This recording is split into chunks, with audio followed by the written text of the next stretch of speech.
On this bill, the yeas are 232.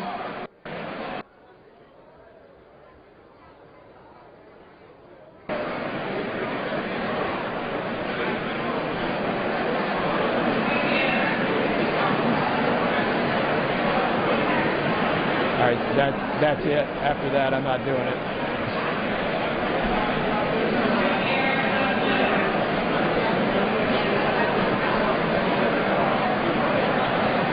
On this bill, the yeas are 232, the nays are 181.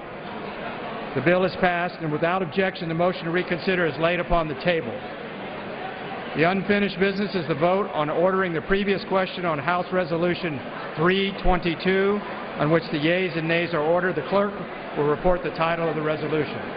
House Calendar Number 49, House Resolution 322, resolution providing for consideration of the bill H.R. 367 to amend Chapter 8 of Title 5 United States Code to provide that major rules of the executive branch shall have no force or effect unless a joint resolution of approval is enacted into law, providing for consideration of the bill H.R. 2009 to prohibit the Secretary of the Treasury from enforcing the Patient Protection and Affordable Care Act and the Health Care and Education Reconciliation Act of 2010, providing for proceedings during the period from August 3, 2013 through September 6, 2013, and providing for consideration of the bill H.R. 2879 to provide limitations on bonuses for federal employees during sequestration, to provide for investigative leave requirements for members of the senior executive service, to establish certain procedures for conducting in-person or telephonic interactions by executive branch employees with individuals and for other purposes. Question is on ordering the previous question. Members will record their votes by electronic device. This is a 5-minute vote. The House voting on a rule for debates, kind of a catch-all rule because it covers 3 bills, one dealing with the health care law and the IRS. That'll come up for debate tomorrow. The other is a combination of 3 bills that came up yesterday under suspension of the rules but were pulled from the floor ahead of votes and packaged into one bill. They deal with limiting bonuses for federal employees, expanding disciplinary actions, and also dealing with high-level federal agency employees. And the last bill that is covered by this rule is called the REINS Act. It would require congressional approval of any regulations costing more than $100 million, having an economic impact of more than $100 million. We spoke to a Capitol Hill reporter for more details on that bill. Joining us is Adriel Bettelheim, who is the editor of CQ's Morning Briefing. What's the impetus behind this House bill aimed at reducing government regulations? All week, the House Republican leadership has been taking aim at what it calls government abuse.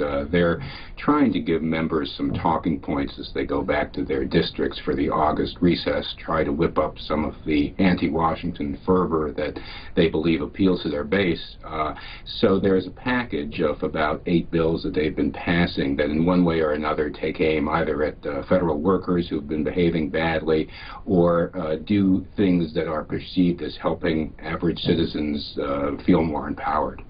Who are some of the bill's key opponents, and what are we hearing in their on-floor messaging?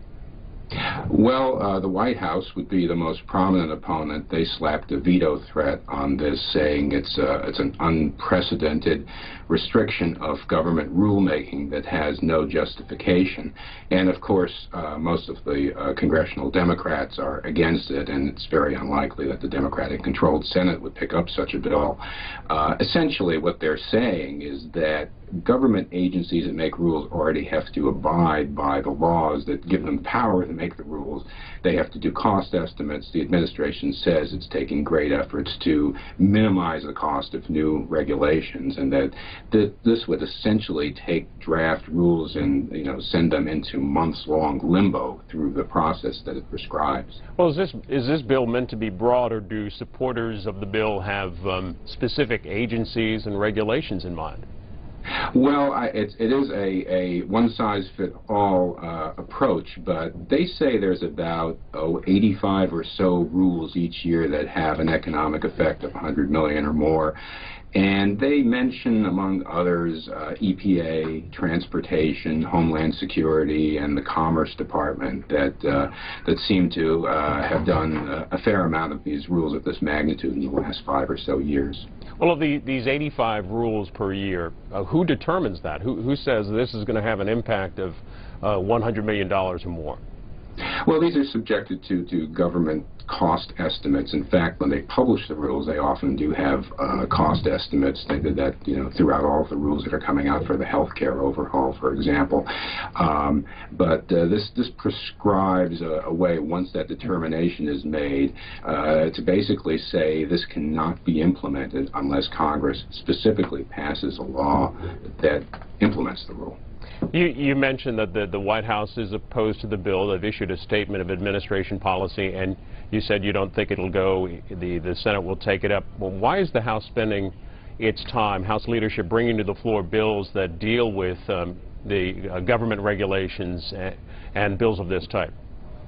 Well, specifically, this law right now, if you disapprove of a government regulation, you use something called the Congressional Review Act, which requires both chambers to pass a resolution of disapproval, requires the president to sign something before the regulation can actually be walked back. They feel that this gives Congress the upper hand by designating majority leaders to say, yes, we approve of this rule, referring it to the relevant committees, and actually having legislation that basically endorses each rule that they find favor with. So it's essentially giving the legislative branch and their approach more of a, I guess, the upper hand in the rulemaking process. Joining us from Capitol Hill with an update, Adriel Bettelheim, who is editor of CQ's Morning Briefing. Thanks for being with us. My pleasure. And that REINS Act, one of the bills covered under the rule that the House will be voting on next. Previous question vote here on the House floor. The rule vote is coming up next, and if that passes, they'll take up a bill that includes 3 measures that were initially on the House floor yesterday, including limiting bonuses for federal employees and expanding disciplinary actions that are available to federal agencies against high-level employees.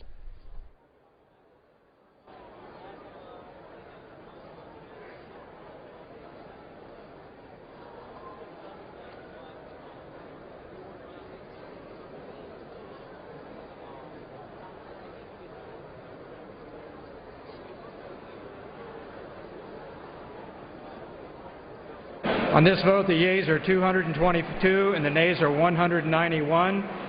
The previous question is ordered. The question is on the adoption of the resolution. Those in favor say aye. Those opposed say no. In the opinion of the chair, the ayes seem to have it. Mr. Speaker, may I request the yeas and nays? The gentlelady from New York has requested the yeas and nays. The yeas and nays are requested. Those favoring a vote by the yeas and nays will rise. Sufficient number having risen, the yeas and nays are ordered. Members will record their vote by electronic device. This will be a 5-minute vote. A vote on the rule covering 3 bills. The package of bills the House will debate next. Also a bill dealing with health care, the health care law and the IRS, and that REINS Act requiring congressional approval of regulations costing or having more than $100 million in economic impact. As the vote continues, we're going to bring you part of today's White House briefing. The White House is making it clear that U.S.-Russian relations could suffer as a result of Moscow's determination, their decision today to grant temporary asylum to NSA leaker Edward Snowden. Here's some of what Jay Carney had to say about that. The Russian Federal Migration Service has confirmed publicly that they have issued Mr. Snowden temporary asylum for 1 year and allowed him to leave the airport. We are extremely disappointed that the Russian government would take this step despite our very clear and lawful requests in public and in private to have Mr. Snowden expelled to the United States to face the charges against him. Mr. Snowden is not a whistleblower. He is accused of leaking classified information and has been charged with 3 felony counts, and he should be returned to the United States as soon as possible, where he will be accorded full due process and protections. This move by the Russian government undermines a long-standing record of law enforcement cooperation, cooperation that has recently been on the upswing since the Boston Marathon bombings. Russia has said they're not going to send him back, so where does the effort by the administration to get him to come back to the U.S. to face prosecution, where does that go from here? Well, we will obviously be in contact with Russian authorities, expressing our extreme disappointment in this decision and making the case clearly that there is absolute legal justification for Mr. Snowden to be returned to the United States, where he is under indictment on 3 charges, felony charges, for leaking classified information. He's not a dissident. He's not a whistleblower. He's been charged with a crime. He will be accorded, upon return to the United States, all of the rights and privileges provided to defendants in this country under our system of justice. And we've made that view clear both publicly and privately in our discussions with the Russian government. So I'm sure those discussions will continue. Will the President now not go to Moscow in September as originally planned? I don't have a scheduling announcement for you today, but obviously this is not a positive development. And we have a wide range of interests with the Russians, and we are evaluating the utility of a summit. Steve. Do you see this as a deliberate attempt to embarrass the United States, as Senator McCain says? We see this as an unfortunate development, and we are extremely disappointed by it. We've made clear that there is legal justification for Mr. Snowden's return, that he would be accorded full rights accorded to defendants in this country and protections under our system of justice. And you know, in terms of motivations for a decision like this, you know, I would leave Russian authorities to describe them. What are the diplomatic repercussions for this move? Are there some options that you can take other than? Well, I'm not. Again, I think Darlene asked me about Moscow. I made clear that I don't have an announcement today. You know, we are evaluating the utility of a summit in light of this and other issues, but I have no announcement today on that. I guess what I'm asking is, are you rethinking this reset in U.S.-Russian relations as a result of this that Hillary Clinton had begun? Our relationship with Russia, as is the case with other important countries around the world, is based in realism. And it is a simple fact that the so-called reset in our relations with Russia produced positive benefits for American national security and for the American people. They produced cooperation from Russia on the transit of supplies and materiel to our troops in Afghanistan. It provided cooperation with Russia in dealing with Iran. It provided a cooperation with Russia that led to the New START Treaty. It provided other forms of cooperation that benefit the United States and the American people and our national security. Throughout the process of the evolution of our relations with Russia over the past 4.5 years, we have had conflicts with Russia. We have had disagreements with Russia, and we have been extremely clear about those conflicts and disagreements. Most recently and seriously over Syria. And that has been the case and will be the case moving forward. But it is simply, I think, if those who might suggest that we should not have engaged in our efforts to, with the Russians upon President Obama's taking office, would then say that the benefits that were a result of that engagement were not worth it. And I don't think that's the case. I don't think anybody would argue that that's the case, sensibly.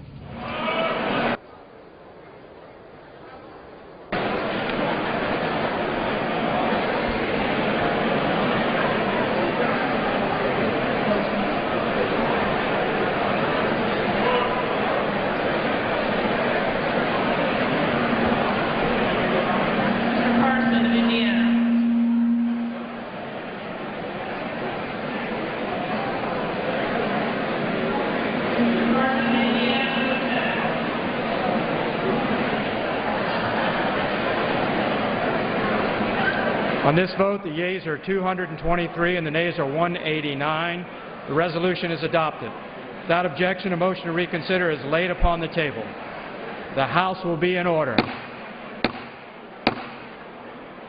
The House will come to order.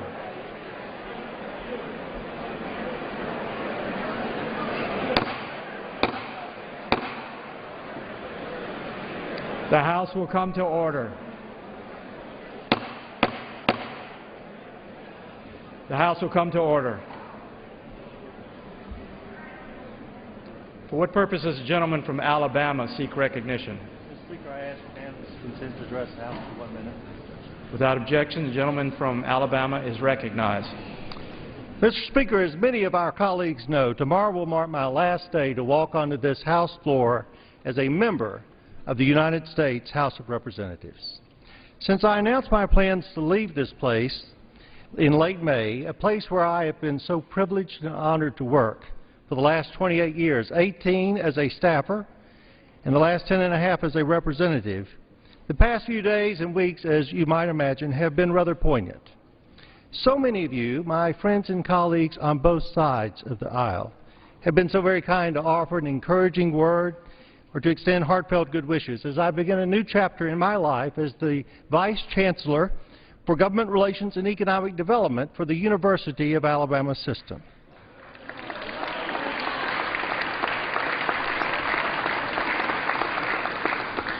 To each and every one of you who have been so generous with your words, thoughts, and even a few prayers, I want to thank you from the bottom of my heart. A few have even asked if I had any parting words to share, and I won't share these with my colleagues. I wouldn't do that to you. But I would like to speak for just 1 minute to the American people. You know, one of the reasons I so rarely come to the House floor and speak is because my father, who died when I was 13, always told myself and my brother and sister that if you listen to the words of others instead of listening to your own words, you'll learn a lot more. So I've tried to follow my father's advice. The other reason that I so rarely take your time to listen to my thoughts is because of my very first speech on the House floor. And with your indulgence, I will share it briefly for you. Every one of us remembers your first House speech, I'm sure, when you were a newly minted member of Congress. Mine was unforgettable for a different reason. It was back in early 2003 when the House was debating the Healthy Forest Bill. I remember it as though it were yesterday. Like most freshmen, I served on several committees, and I was actually in a budget committee hearing all day long when I got a call from the chairman of the Ag Committee, Bob Goodlatte, who was my chairman, and he said, "Joe, you need to get over on the House floor because you're getting ready to make your first speech." One of our colleagues, who's still here and will remain anonymous, was about to offer an amendment to the Healthy Forest Bill that would have stripped the $250,000 provision that I had inserted to do research on insects, on pine beetles that we don't care for in South Alabama and throughout the country, and he was going to strip it and take it for a project that was near and dear to him in his district. As I was running over to the Capitol, I did what you would have done. I called my wife and told her to get the kids in front of the TV set, turn on the VCR, and I said to my daughter Lee, who was 7 at the time, and my son Robbins, who was 5, I said, "Daddy is about to make his first speech on the House floor." My staff had given me some beautiful words that day. They were somewhere between the Gettysburg Address and the Kennedy inauguration. But as so often is the case here on the floor, instead of having 5 or 10 minutes to speak, Chairman Goodlatte gave me 90 seconds. So I put aside my prepared remarks, and instead I spoke from the heart, or from the top of my head. I said, "Mr. Speaker, I rise to oppose the amendment from the gentleman from California and to urge support for the underlying bill." I went on to say, now, if I represented pine beetles, I would actually support the gentleman's amendment, because if I were a pine beetle, I would like it. He would take the money we've put in there and redirect it to a program out in his district in California. But I don't represent pine beetles. I represent hard-working men and women who own a few acres and they grow pine trees. And pine beetles are a real threat to a healthy forest. You know, if I'd only stopped there, I would have made a good first impression. But like so many new politicians who didn't know when to stop, I said, you know, we have a real problem with incest in South Alabama.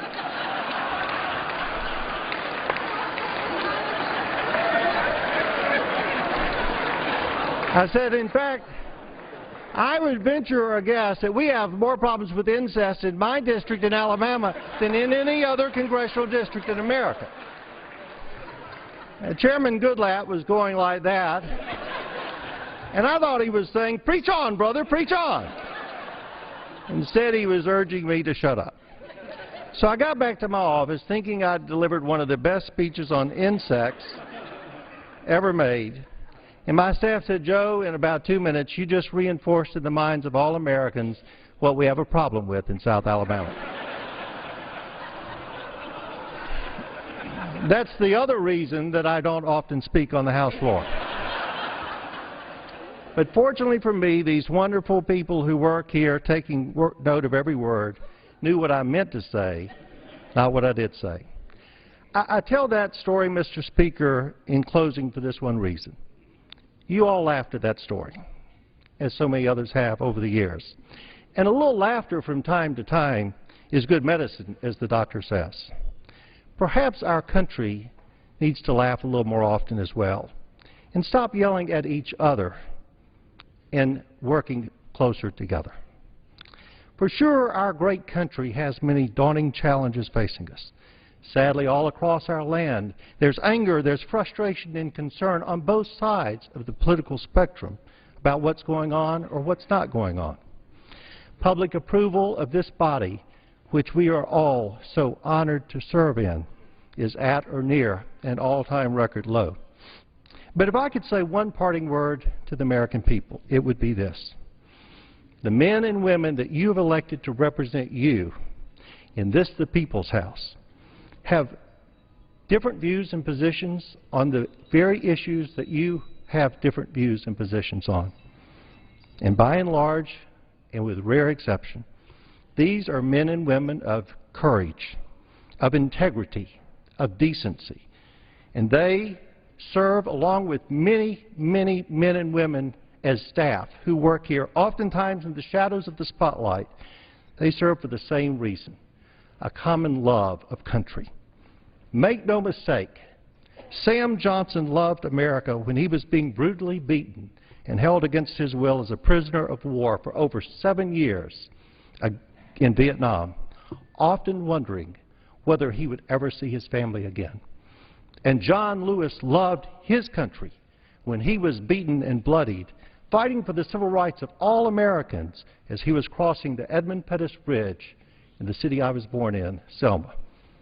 And just like Sam and John, every other member here, Democrat, Republican, liberal, conservative, we all work for the American people with the singular goal of making our country a better, more perfect union, even though sometimes as humans we sometimes fail to meet your expectations. This is especially true of our leadership on both sides of the aisle, who often have one of the toughest jobs trying to corral the strong will of 435 members of Congress who come from all parts of America to try to do the right things. To my committee chairman and ranking members and all of the people I've served with, I owe you my debt of gratitude. In closing, I want to express my last expression to the wonderful people of South Alabama for giving me the opportunity to work for you for the last 10.5 years as your congressman. I came to this job having studied at the feet of two of the most outstanding men I know. Jack Edwards and Sonny Callahan, like me, came to office as a representative from Alabama, but they left office as statesmen.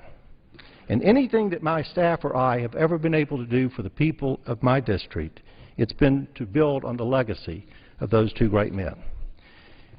Lastly, I would like to say this.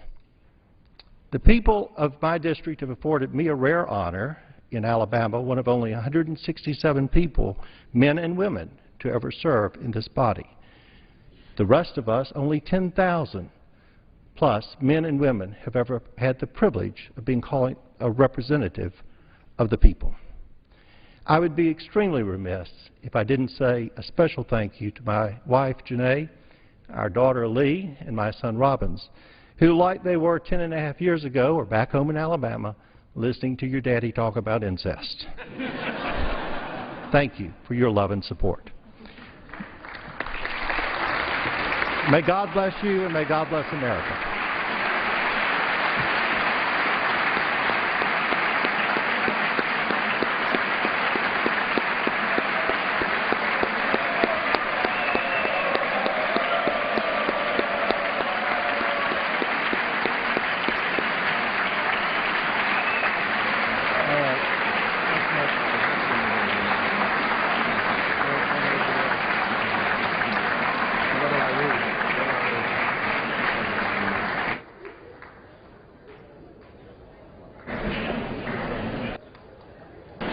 Without objection, 5-minute voting will continue. The unfinished business is the vote on the motion of the gentleman from California, Mr. Royce, to suspend the rules and pass H.R. 1897 as amended, on which the yeas and nays are ordered. The clerk will report the title of the bill. H.R. 1897, a bill to promote freedom and democracy in Vietnam. The question is, will the House suspend the rules and pass the bill as amended? Members will record their vote by electronic device. This is a 5-minute vote.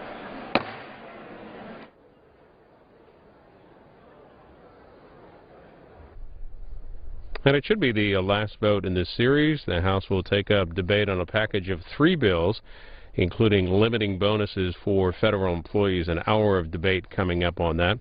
You heard from Joe Bonner, who was elected to a 6th term back in the fall of 2012, leaving his post as a congressman from Alabama to take up a position with the University of Alabama.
this vote, the yeas are 405, the nays are 3. Two-thirds being the affirmative, the rules are suspended, the bill is passed, and without objection, the motion to reconsider is laid on the table. For what purpose does the gentleman from California seek recognition? Madam Speaker, pursuant to the House Resolution 322, I call up H.R. 2879, the Stop Government Abuse Act, and ask for its immediate consideration. The clerk will report the title of the bill. H.R. 2879, a bill to provide limitations on bonuses for federal employees during sequestration, to provide for investigative leave requirements for members of the senior executive service, to establish certain procedures for conducting in-person or telephonic interactions by executive branch employees with individuals, and for other purposes. Madam Speaker, I ask unanimous consent that all... Gentlemen will suspend. Pursuant to House Resolution 322, the bill is considered read. The gentleman from California, Mr. Issa, and the gentleman from Maryland, Mr. Cummings, each will control 30 minutes. The chair recognizes the gentleman from California, Mr. Issa. Madam Speaker, I ask unanimous consent that all members may have 5 legislative days within which to revise and extend their remarks on H.R. 2879 and include extraneous materials thereof. Without objection. Madam Speaker, I yield myself such time as I may consume. The gentleman from California is recognized. Thank you, Madam Speaker. H.R. 2879, the Stop Government Abuse Act, combines 3 bills that were each voice voted out of my committee. They are H.R. 1541, the Common Sense in Compensation Act, H.R. 2579, the Government Employee Accountability Act, and H.R. 2711, the Citizen Empowerment Act. The Common Sense in Compensation title of this bill brings common sense to the policies of governing employee bonuses while still providing agencies flexibility to recognize outstanding performance. Madam Speaker, 75% of the senior executives will receive bonuses of at least $6,000, while more than 650,000 defense employees are in the midst of 11 furlough days. This sends the wrong message to our federal workforce. The men and women of the federal workforce work hard, all of them. Some of them do exceptional work for which bonuses are not only an incentive but a recognition. But to see these bonuses come on top of annual salaries ranging from $119,500 to over $179,000 and going in the range of $30,000 or more sends a message to many of our federal workforce, and in fact, Madam Speaker, most of our federal workforce, the people at the top get even more. Following the President's decision to impose a 2-year pay freeze, the administration issued a memo limiting the amount available to pay bonuses for fiscal year 2011 and 2012. Moreover, this past February, the administration issued a memo limiting bonuses to those legally required, and in June, the administration suspended rank awards for senior leaders. H.R. 1541 builds on the President's initiatives. The Government Employee Accountability title of the bill helps ensure senior executive service employees are held accountable for their actions while maintaining due process. From Jeff Neely at GSA to Lois Lerner at the IRS, the Oversight and Government Reform Committee has uncovered numerous examples of high-ranking government officials engaging in behavior that certainly seems to be contrary to the principles of public service. When people come before the Congress and they cannot even answer questions as to what they have done in their official capacity and take the fifth, and then find themselves fully paid for not working, it sends the wrong message to the vast majority of federal workers. In some cases, these employees could face civil or criminal penalties. In the private sector, these behaviors would be grounds for serious disciplinary action and likely termination. But in the federal bureaucracy, that isn't what happened. Only in Washington could these employees not be terminated, but instead placed on administrative leave with full pay full benefits and accruing additional retirement. This bill provides agencies with additional tools to use when senior managers behave badly. It does not require these tools be used, but it makes them available. A similar version of this bill was passed by the House by a vote of 402 to 2 in the last Congress. The final title of the bill before us today consists of the text of House Resolution 2711, the Citizens Empowerment Act, as reported from my committee. This legislation protects individual citizens from harassment, intimidation, and inappropriate behavior by a few federal officials representing agencies such as the IRS, EPA, the SEC. Unfortunately, these few bad actors at agencies have from time to time threatened, intimidated, coerced, or lied, or violated the public trust. And yet, in 12 out of our 50 states, citizens are not empowered to unilaterally record these conversations for their own protection. In 38, they may. We simply seek in this bill to harmonize across the government a predictability. When these intimidations and wrong behavior happens, we need to make sure that there is a simple solution that every American can avail themselves of. This bill ensures individuals have a right to record in-person meetings and telephone calls with federal employees, including regulatory officials engaged in enforcement activities that can lead to the imposition of fines and penalties. In essence, this bill does in essence, what this bill does is provide consistency on behalf of the federal employees acting in their official capacity. I want to make that very clear, Madam Speaker. Federal employees today don't have an easy answer. In some states, 38 of them, they can be recorded. In one state, they may be recorded, and in 11 states, they are likely not to be recorded because, in fact, it requires their advance permission. Uniformity across the federal workforce is a good thing, and we believe that it also will tell every member to treat people the same, whether they live in a state where they may be recorded or not. I encourage all members to support these three bills and remind all that these passed on a voice vote out of our committee and were not considered controversial in the previous Congress. With that, I reserve the balance of my time. The gentleman from California reserves. The gentleman from Maryland is recognized.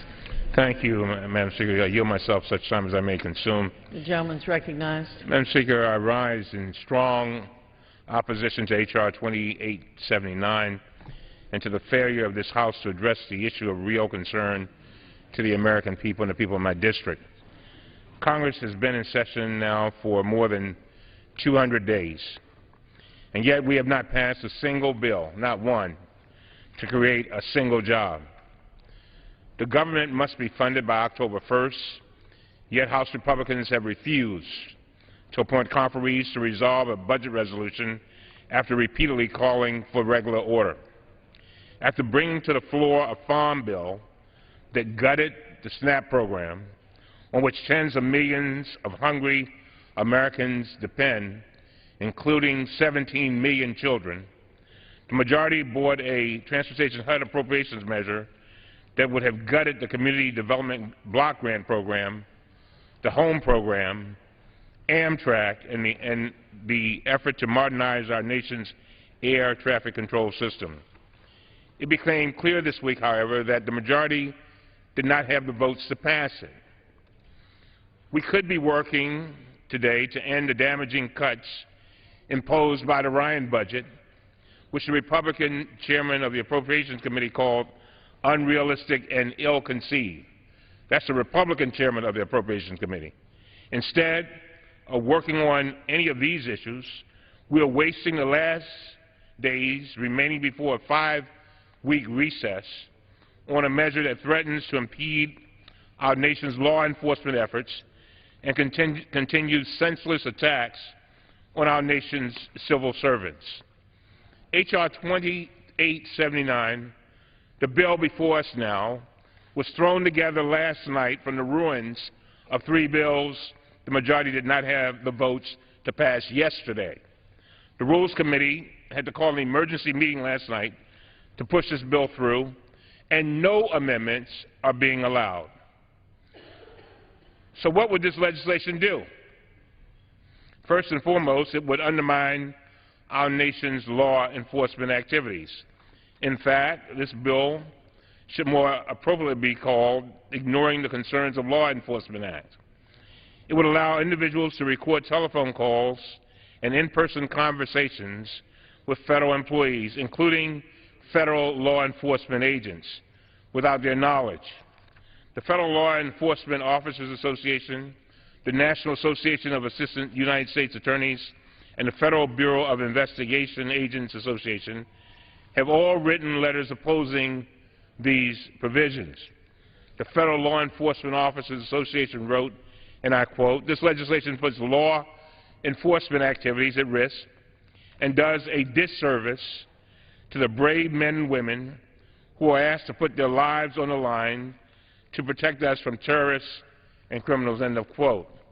The Federal Bureau of Investigation Agents Association wrote, and I quote, "This proposal risks undermining criminal investigations by reducing the willingness of individuals to cooperate with law enforcement and would result in the creation of recordings of law enforcement conversations that could jeopardize sensitive and important criminal and counterterrorism investigations." And this morning, after listening to the debate we had here on this floor yesterday, and after this bill was filed last night, the National Association of Assistant United States Attorneys sent a letter to every member of the House opposing the bill. Their letter states, and I quote, "Section 301 of H.R. 2879 will undermine federal civil enforcement activities and criminal prosecutions during the investigative, pretrial, trial, and enforcement phases of litigation involving the interests of the United States," end of quote. The fact is that we have held no hearings on this legislation before we marked it up in committee last week. We had no testimony from law enforcement officials about their concerns with the bill. Instead, the House Republicans rushed it to the floor without adequate consideration. In fact, in their rush to bring this bill to the floor, committee Republicans apparently did not even contact key law enforcement agencies to make sure this bill would not harm ongoing investigations. This morning, I directed my staff to contact the Department of Justice, the FBI, and the Department of Homeland Security, including its operational components, the Secret Service and Immigration and Customs Enforcement. Officials from all of these entities have now reported that they have significant operational concerns with the bill. Does that matter to the supporters of this bill? Don't you think it makes sense to hear from key stakeholders before changing federal law in this extreme way? The bill also would interfere with existing state laws prescribing the conditions under which conversations can be recorded. 36 years ago, my home state of Maryland enacted a law that made it a felony to record a private conversation unless every party to the conversation consents to the recording or another exception applies. Maryland statute requires actual consent, not force or assumed consent. The bill negates these protections and the protections of 11 other states by deeming federal employees, including all law enforcement personnel, to have consented to the recording of their official conversations just by coming to work. The bill has several other troubling provisions. It would remove due process protections from members of our senior executive service by giving politically appointed agency heads broad discretion to fire these employees without providing advance notice, without conducting a proper investigation, and without giving employees an opportunity to respond to accusations against them. Under this bill, employees could be fired and then forced to prove their innocence to seek reinstatement. This turns on its head the most basic protection guaranteed to all Americans by our Constitution, the right to be presumed innocent until proven guilty. I urge members to reject the senseless, ill-considered legislation that will impede law enforcement activities and eliminate constitutional protections for civil servants. I urge members to vote no on H.R. 27, and I reserve the balance of my time. The gentleman from Maryland reserves. The gentleman from California is recognized. You know, this is probably Groundhog Day, because these were the same statements made yesterday by the ranking member from Maryland, who implied that somehow what happens in 38 states would be draconian if it happened in 12 more. With that, I'd ask that the gentlelady from Missouri be recognized for 5 minutes. The gentlelady from Kansas is recognized for 5 minutes. Thank you. Thank you, Mr. Chairman, for yielding. We have seen too many examples of our nation's bureaucracy making life harder for Americans and their families. Every weekend when I return to Kansas, I hear story after story of federal regulators abusing their power. But far too often, many of these people are afraid to tell their stories in public because they fear retribution. What country do we live in where Americans are afraid to tell the truth because they fear what their government might do to them? The recent revelations that IRS officials targeted conservative organizations has shown light on the immense power federal bureaucrats from hundreds of different agencies have over matters both large and small. When these officials abuse their power and waste taxpayer dollars, liberty is eroded, the economy is slowed, trust is lost, and the rule of law is betrayed. The most troubling part is when Americans are confronted by agency officials, they have few rights and insufficient resources to protect themselves. Not only do federal agencies get to write rules, but they get to enforce them too. In fact, a citizen is 10 times more likely to be tried by a federal agency than an actual court, and citizens have fewer rights during agency proceedings than in a courtroom. I introduced the Stop Government Abuse Act to allow citizens to protect themselves or their small businesses when a government official comes calling. Among other things, this bill gives Americans a new tool to fight back by allowing them to record any conversation with most federal agencies and finally have proof of what happens in these interactions. Is it any wonder why Americans have lost faith and trust in our government when the feds have allowed the IRS to target Americans based on their personal beliefs, allowed the Federal General Services Administration Regional Commissioner Jeff Neely to spend nearly $900,000 of taxpayer money on a conference in Las Vegas and then receive a bonus after being placed under investigation. And they have allowed high-ranking bureaucrats like Lois Lerner to still be on the government's payroll funded by taxpayers.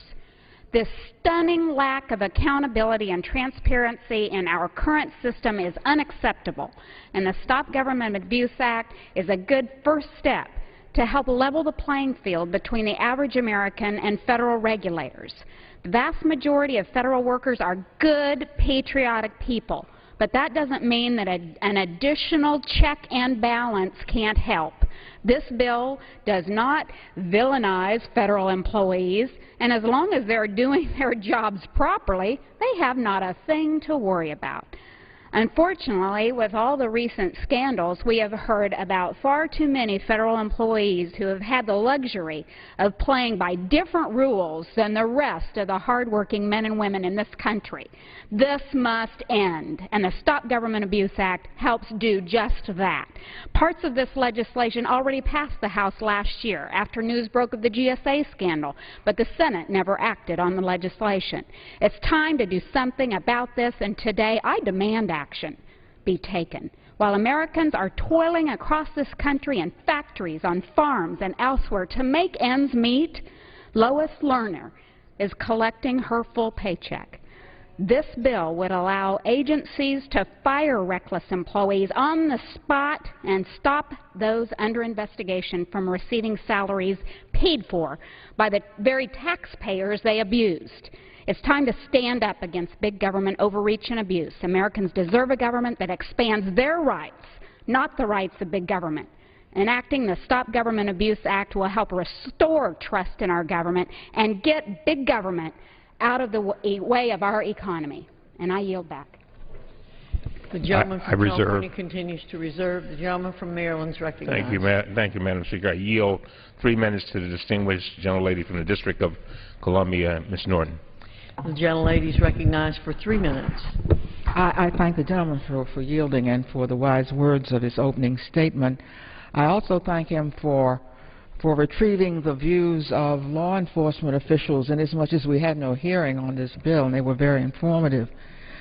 Madam Speaker, with most of the business of the nation languishing, with no action in this House, Republicans have rushed to the floor with these so-called messaging bills. Let's make sure we get the message. Republicans, the party that champions states' rights, wants to preempt the states to require federal employees acting for the government to record conversations with clients.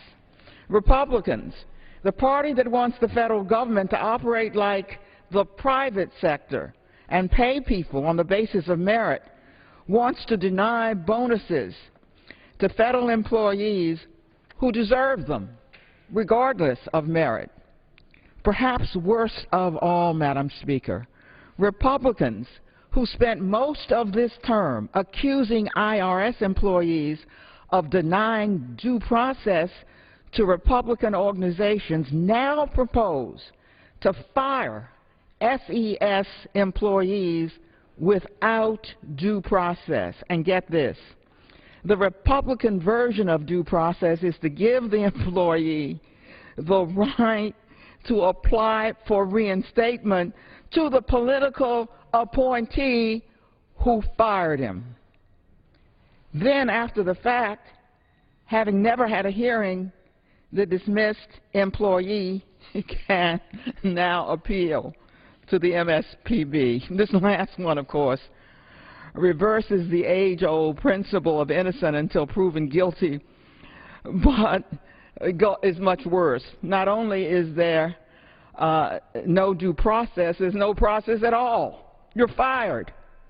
That one is embarrassingly unconstitutional.